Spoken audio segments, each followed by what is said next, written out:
5 mitos yang salah yang sering diulang-ulang saat perang Israel versus Palestina pecah. Pada 7 Oktober 2023 pagi, Harakah Muqawaroh Al-Islamiyah atau Gerakan Perlawanan Islam atau Hamas yang memerintah jalur Gaza melancarkan serangan dadakan dan masif ke wilayah selatan Israel. Dalam serangan ini, Hamas tak hanya berhasil meluncurkan 3.000-an rudal dalam waktu 20 menit, tetapi juga mampu melakukan infiltrasi ke wilayah musuh yang dijaga ketat. Pada hari ketiga, tak kurang dari 700 tentara dan warga sipil Israel itu tewas. Seratusan lainnya ditawan oleh Hamas. Israel pun langsung mengumumkan negara dalam keadaan perang dan melancarkan serangan balasan yang masif pula. Sampai sekarang, konflik antara dua negara ini memicu perdebatan dan simpati masyarakat dunia yang besar. Perang propaganda di sosial media juga terus bermunculan, tapi mirisnya propaganda dan mitos-mitos yang salah terkait konflik dua negara ini juga ikut diputar berulang-ulang seperti tahun-tahun sebelumnya, sehingga memperparah keributan antara dua negara ini. Apa saja sih hal-hal salah terkait konflik Israel-Palestina ini yang terus diputar sampai sekarang? Yang pertama, ini adalah perang agama.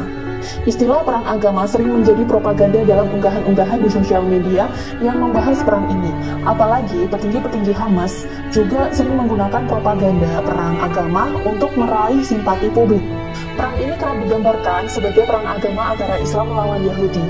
Muhammad Al-Deif, pemimpin Brigade Al-Qassam, salah satu organisasi sayap Hamas, juga mengunggah sebuah video dalam akun X yang mengajak negara-negara Islam untuk terlibat dalam jihad pembebasan Masjidil Aqsa. Pihak Hamas kerap sekali menggunakan sentimen agama Islam demi menarik simpati massa.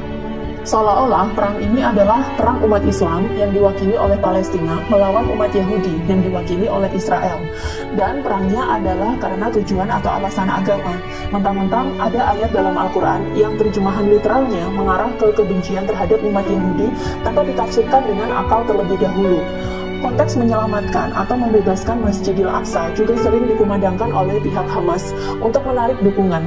Mentang-mentang Masjidil Aqsa adalah tempat terpenting nomor 2 setelah Masjidil Haram, dan ada kisah akhir zaman yang menceritakan kemenangan umat Islam terhadap Yahudi dengan menguasai Masjidil Aqsa. Padahal yang sesungguhnya terjadi adalah perang perebutan negara antara Israel dengan Palestina. Bagi warga Palestina, Israel adalah penjajah, sedangkan bagi Israel, Hamas adalah teroris yang ingin memerdekakan Palestina, menghapus wilayah Israel dan mendirikan negara Islam di sana, mirip seperti kelakuan ISIS. 2. Hamas mewakili pembebasan Palestina dan jihad Islam. Orang sering salah sangka mengira Hamas dan Palestina adalah sama, padahal tidak. Palestina adalah negara yang kini terdiri dari tepi barat dan jalur Gaza, sedangkan Hamas adalah kelompok jihadis yang menguasai jalur Gaza, dan mereka sebenarnya adalah pergerakan Islam fundamentalis yang kerap melakukan kekerasan, bahkan kepada rakyat Palestina sendiri yang ingin berdamai dengan Israel. Sebenarnya, pemerintahan Israel yang sah itu dipegang oleh Dewan Nasional Palestina. Sedangkan untuk urusan kemerdekaan Palestina, sudah ada yang namanya Organisasi Pembebasan Palestina atau Palestine Liberation Organization atau PLO. PLO ini ditunjuk sendiri oleh Liga Arab pada tahun 1974 sebagai wakil sah rakyat Palestina dan mendapatkan status sebagai pengamat di PBB sebagai non-state. Dan di PBB, PLO lah yang punya hak untuk berbicara di Majelis Umum PBB. Sedangkan Hamas bukanlah organisasi yang diakui oleh dunia internasional, apalagi PBB sebagai wakil sah rakyat Palestina dalam politik. Sebenarnya, kesepakatan damai antara Israel dengan Palestina yang diwakili oleh PLO sudah pernah tercapai di tahun 1993. Waktu itu, PLO bersedia menerima eksistensi negara Israel dan menghentikan serta menolak segala bentuk kekerasan dan terorisme di Palestina, sehingga Israel serta Palestina bisa hidup berdampingan. Tapi, Hamas tidak pernah mengakui ini. Pada tahun 2007, Hamas mulai mengambil alih jalur Gaza, melancarkan serangkaian serangan terhadap Israel, berusaha menghapuskan Israel dari seluruh wilayah Palestina, tapi dengan paham politik dan agama yang sangat keras. Bahkan saking kerasnya, orang Palestina sendiri yang memilih untuk berdamai dengan Israel akan langsung dibunuh atau disiksa oleh Hamas. Tindakan Hamas yang penuh dengan teror dan kekerasan inilah yang membuat Hamas dianggap sebagai kelompok teroris oleh dunia barat. Dalam prakteknya, Hamas juga sangat manipulatif memainkan sentimen agama dan propaganda kepada dunia untuk menarik simpati dan donasi sebanyak mungkin. Konon, karena propagandanya yang begitu manipulatif, tak sedikit loh umat muslim di luar Palestina berbondong-bondong menyalurkan donasi ke pihak Hamas. Sedangkan yang rakyat Palestina asli dan benar-benar membutuhkan bantuan justru tidak mendapatkan donasi. 3. Israel adalah Yahudi dan Palestina adalah Islam.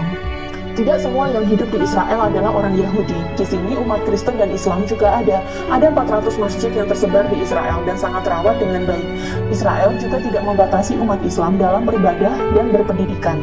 Demikian juga dengan Palestina. Yang tinggal di sana bukan hanya orang Islam saja, tapi di sana juga ada orang Kristen, orang Yahudi, orang Zoroastrianisme, dan beragam bentuk agama minoritas lainnya yang semuanya hidup berdampingan.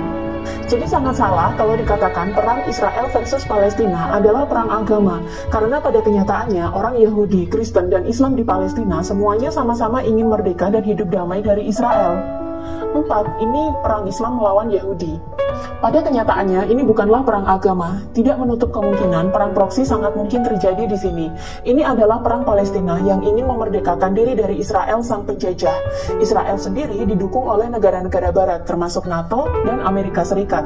Sedangkan Hamas sendiri juga banyak mendapatkan dukungan politik dan finansial dari dunia Islam melalui propaganda-propaganda yang ia sebarkan di media. Dalam perang proksi, sudah biasa kalau beberapa negara maju akan berdiri di balik negara-negara yang sedang berperang. Bahkan, mereka bisa saling mendukung senjata dan finansial.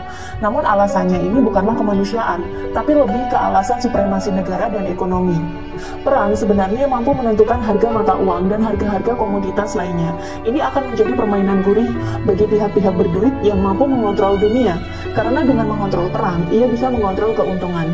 Di awal perang saja, pasokan minyak dunia ikut terganggu. Nilai tukar US dollar pun ikut melambung tinggi. Nah, siapa yang paling diuntungkan dari perang ini? Silahkan tebak sendiri.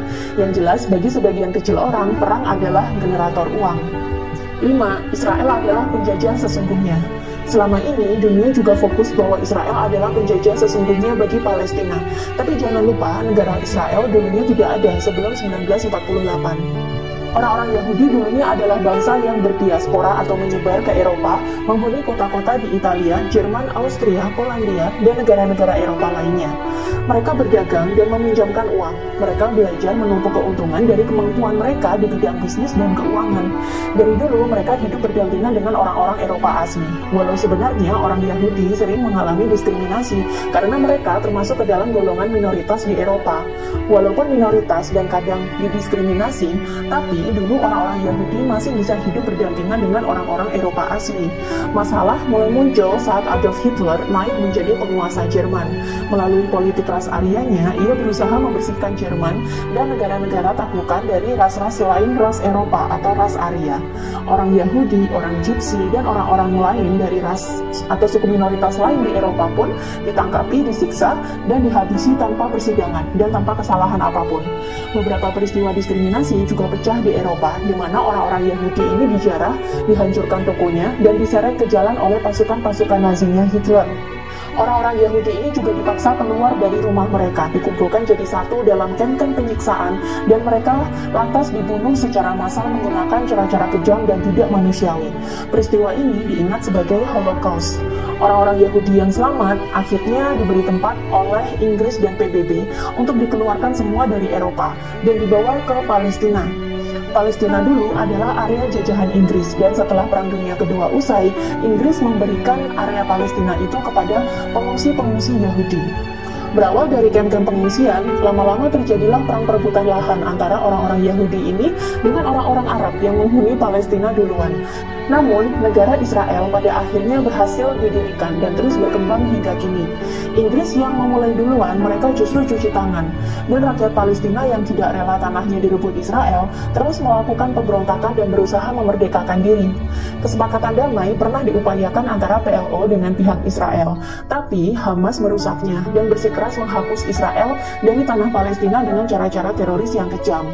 Dan sampai sekarang perseteruan dua negara ini tidak berhenti-berhenti. Setiap tahun, dua negara ini selalu bergejolak, memancing perhatian publik, dan uang terus-menerus mengalir ke dua negara ini sebagai bahan bakar perang.